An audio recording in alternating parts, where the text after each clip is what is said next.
ये कहानी है एक ऐसे जादुई पत्थर की जिसने रोहित का जीवन बदल दिया। पत्थर, वो भी जादुई? क्या हुआ? विश्वास नहीं हुआ? जी हाँ, जादुई पत्थर। आइए जानते हैं कैसे रोहित के जीवन में एक जादुई पत्थर की वजह से बदलाव आया।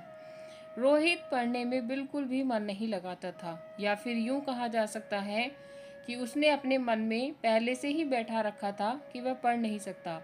पढ़ाई उसके बस की नहीं है। उसके घर वाले इस बात को लेकर परेशान थे कि उसे कैसे समझाया जाए।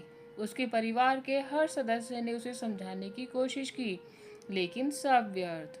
एक दिन उन्होंने सुना कि उनके शहर में कोई पहुंचे हुए संत महात्मा आए हैं। ये सुनकर रोहित के माता पिता ने सोचा कि वो रोहित के लिए उन संत महात्मा से मिलेंगे। हो सकता है कोई चमत्कार हो जाए। छुट्टी वाले दिन उनके पास जाने का निर्णय हुआ। रविवार का दिन था। रोहित और उसके माता पिता सुबह जल्दी तैयार हो गए जाने के लिए, क्योंकि उन्होंने सुना था कि वहाँ पर बहुत ज़्यादा लोग आते हैं और मिलने में काफ़ी देर लग जाती है। इसलिए वो लोग जल्दी ही घर से निकल गए। जहाँ वो महात्मा ठहरे हुए थे वो जगह रोहित के घर से थोड़ी ही दूरी पर थी, इसलिए वो लोग जल्दी ही पहुँच गए। और सुबह जल्दी पहुंचने के कारण उनकी मुलाकात भी जल्दी ही हो गई। मुलाकात होते ही रोहित के माता पिता ने अपनी परेशानी उनके सामने रख दी। बाबा जी, ये हमारा बेटा रोहित है। इसका पढ़ने में बिल्कुल मन नहीं लगता। हमने अपनी तरफ से हर कोशिश करके देख ली, परंतु कोई भी तरीका कारगर न हुआ। ये लो बेटा, ये एक जादुई पत्थर है। इसे सदा अपने पास रखना। इससे तुम्हें पढ़ाई करते समय एक अद्भुत शक्ति मिलेगी, जिससे तुम्हें सब कुछ आसानी से याद हो जाएगा। लेकिन एक बात याद रखना, किसी को भी इस जादुई पत्थर के बारे में पता नहीं लगना चाहिए, नहीं तो इसकी जादुई शक्तियाँ खत्म हो जाएंगी। एक छोटा सा पत्थर देते हुए उन महात्मा ने कहा। इसके बाद रोहित और उसके माता पिता वापस घर आ गए। उस दिन के बाद रोहित हर पल उस पत्थर को अपने पास रखने लगा। पढ़ते समय, खाते समय, यहाँ तक कि सोते समय भी वो पत्थर अपने पास ही रखता था। रोहित की पढ़ाई में अब कुछ सुधार हो रहा था। उसका मन पढ़ाई में लगने लगा था। ये परिवर्तन देखकर सब लोग हैरान थे, लेकिन सिर्फ रोहित और उसके घर वालों को ही इस राज के बारे में पता था। रोहित की पढ़ाई में इस कदर सुधार हुआ कि उसने अपनी कक्षा में प्रथम स्थान प्राप्त किया। रोहित और उसके परिवार की खुशी का ठिकाना न था।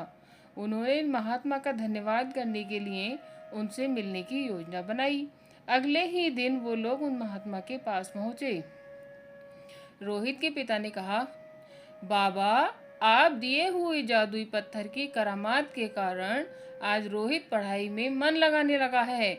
इसी के कारण ही उसने अपनी कक्षा में प्रथम स्थान प्राप्त किया है। कौन सा जादुई पत्थर? बाबा ने शांत भाव से कहा।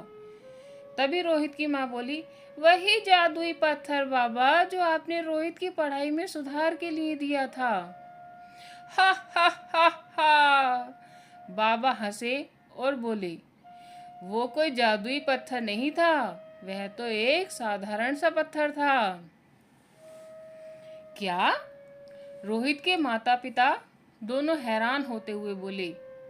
हाँ, वह एक साधारण पत्थर था।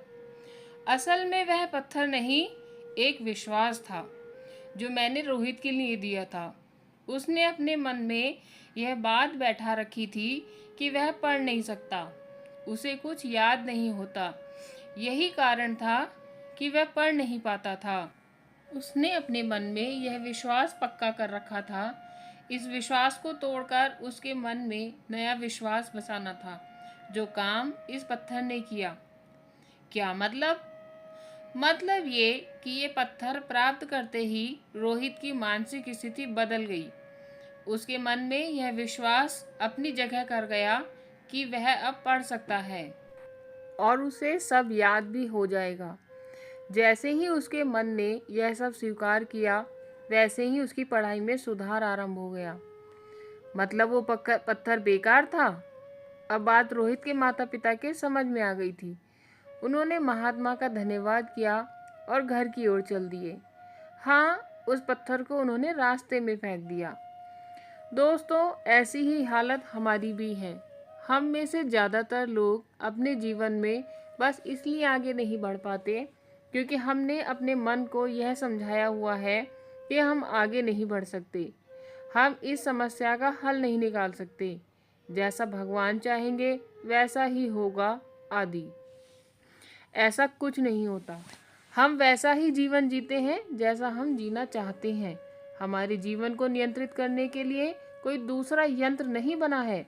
यदि हम अपने जीवन को बेहतर देखना चाहते हैं तो उसके लिए हमें ही कुछ करना होगा। उसके लिए सबसे पहले हमें अपने मन को यह समझाना होगा कि हम कुछ भी कर सकते हैं और हमारे जीवन में होने वाली चीज़ों को हम नियंत्रित कर सकते हैं। तभी हम अपने जीवन को सुखदायी बना पाएंगे। और हाँ, जादू किसी पत्थर में नहीं, हमारे मन में होता है। पूरी कहानी सुनने के लिए धन्यवाद दोस्तों। यदि आपको ये कहानी पसंद आई हो तो आप वीडियो को लाइक कीजिए, चैनल को सब्सक्राइब कीजिए और शेयर भी कीजिए, जिससे कि बाकी के लोग भी इस कहानी को सुनकर कुछ प्रेरणा प्राप्त कर सकें। उम्मीद करती हूँ कि आपको कहानी पसंद आई होगी। तो मिलते हैं फिर किसी अगली कहानी में। Take care and bye bye दोस्तों।